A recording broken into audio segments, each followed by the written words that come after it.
Okay, so here's a compound interest question.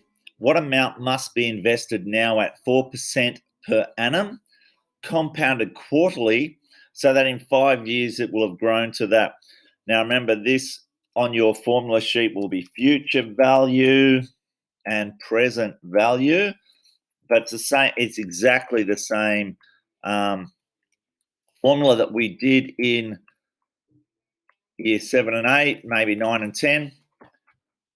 A equals P outside of that. So what are we looking for here? We know that we want the future value to be $60,000. We know the interest rate, 4%, and we know the time, 5 years. We're actually after this part in here. Now, you've got to be a bit careful because this is quarterly. So it's 4% per year, but we're getting this interest 4 times a year, quarterly. So we're not getting 4% every time. We're getting 1% every time. So, and as soon as we divide the R by 4, we've divided this by 4 because we're getting it 4 times a year. As soon as we do that, we've got to times this 5 by 4.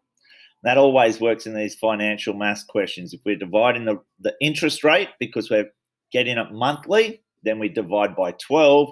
We'd have to times the amount of payments by 12 because we're getting 4 a year for 5 years. That's 20 payments. Let's substitute it all in. We know that the future value has got to be this 60,000.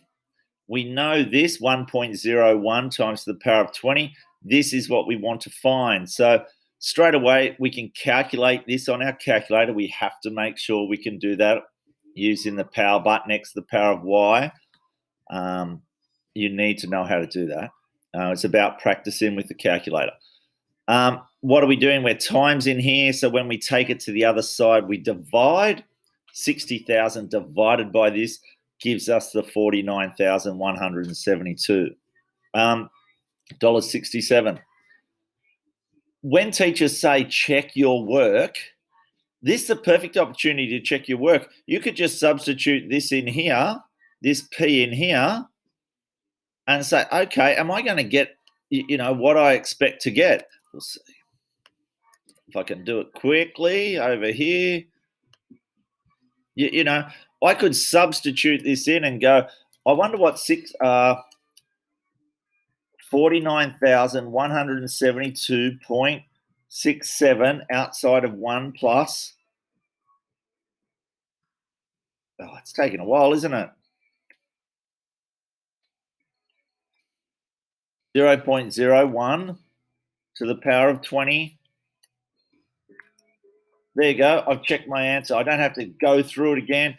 I type this into my calculator. I type that into my calculator. If I get 60, I can tick that straight away. I've got 60. I don't even have to come back to that ever in the test. I know I've got that right. Perfect. Okay, thanks.